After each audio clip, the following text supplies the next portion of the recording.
17 Agustus tahun 45, itulah hari kemerdekaan kita. Hari merdeka nusa dan bangsa, hari lahirnya bangsa Indonesia. Merdeka. Sekali merdeka tetap merdeka, selama hayat masih di kantong badan.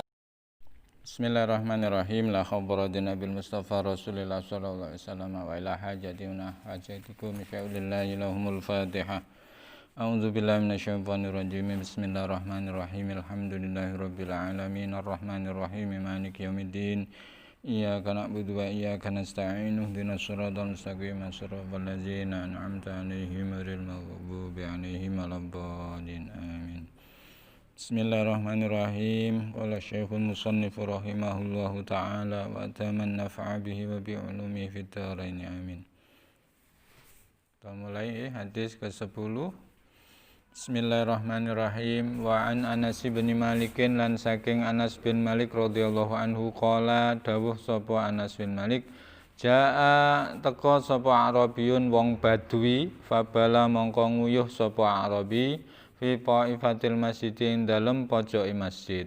Faza jarahu mongko nyegah ing Badui ing Arabi sapa annasu menungso.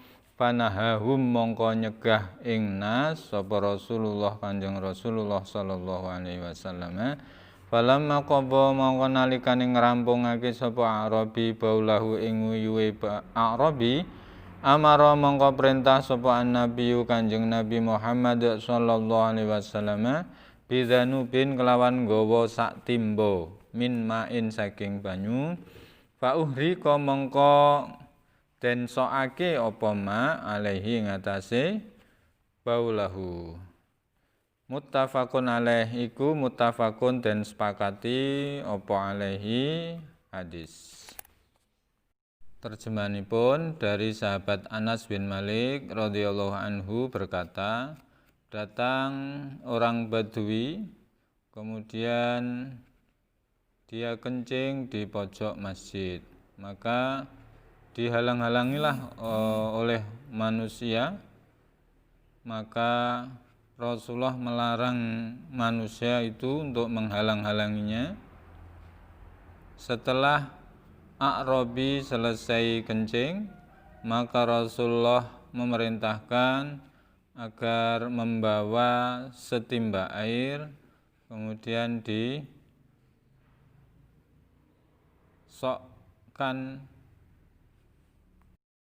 ditumpahkan air itu ke bekas kencingnya. Hadis muttafaq alaih. Penjelasannya para santri, terus niki menurut hadis Anas bin Malik, ada orang Badui ya, orang yang dari pedalaman Arab sana di zaman Rasulullah, karena belum tahu tentang hukum-hukum agama, dia masih awam, datang ke masjid Rasul, kemudian dia kencing di pojok masjid. Menurut tafsiran atau riwayat hadis ini, orang ini namanya Zulhuwaisirah.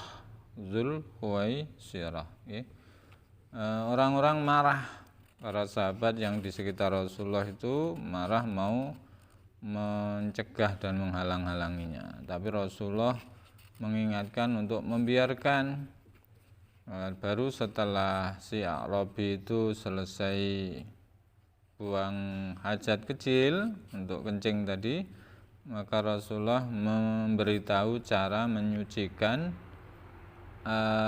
bekas kencing dari Arabi tadi dengan cara setimba air ditumpahkan, dialirkan ke bekas kencing tadi dan menjadi suci.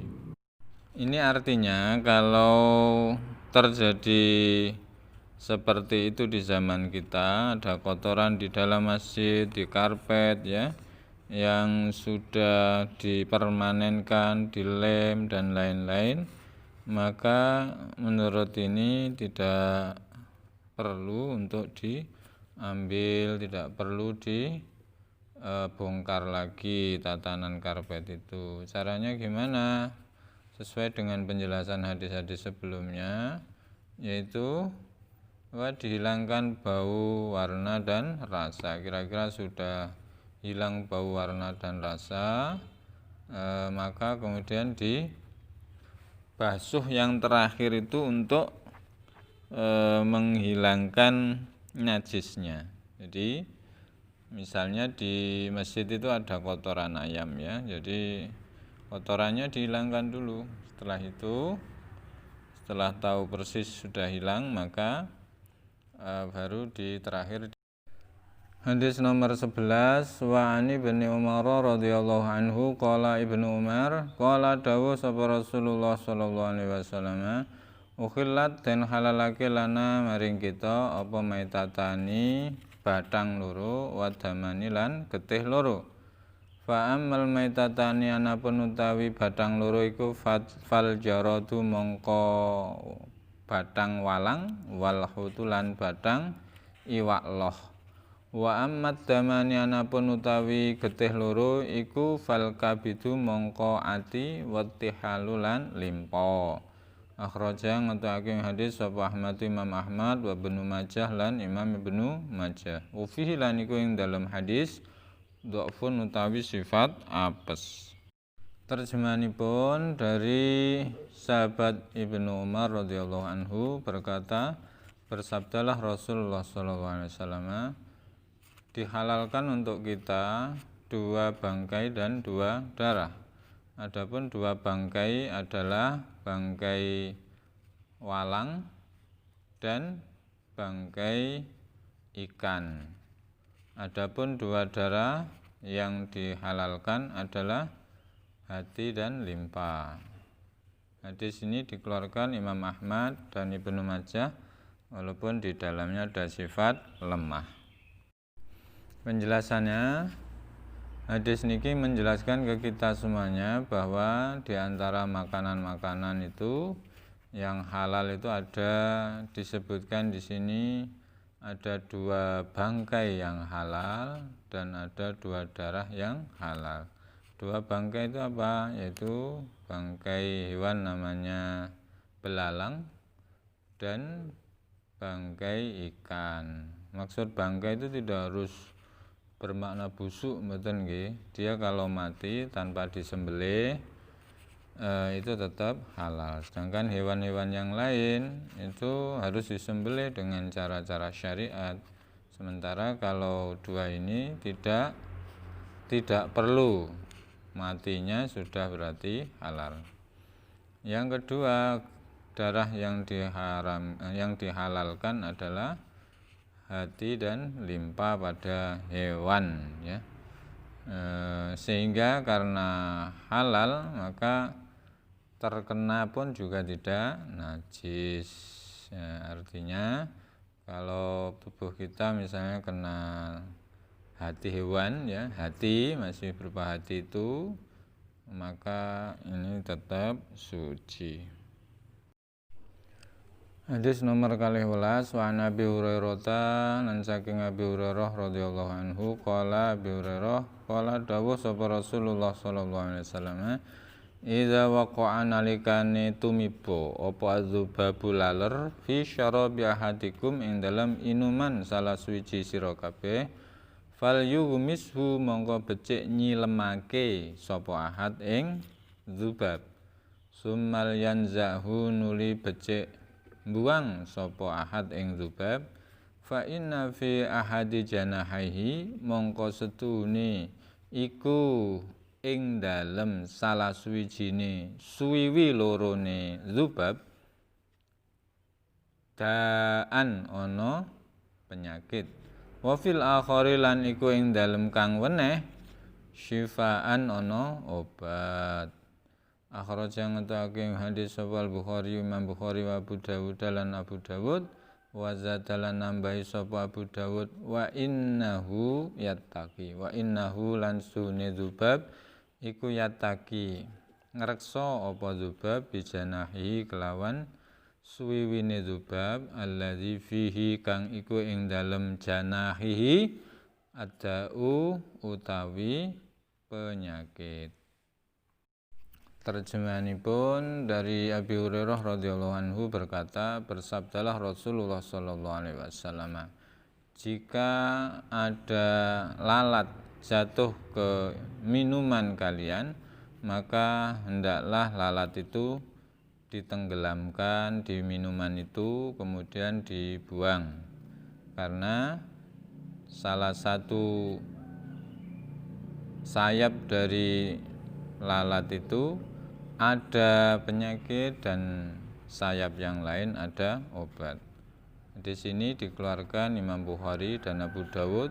Kemudian Abu Dawud menambahkan sesungguhnya lalat itu bisa menjaga dari penyakit dari salah satu sayapnya. Jelas nggih para santri, niki hadis ke-12. Terus nggih lek enten minuman niki hadis Rasul, terus diamalkan niku mesti benar.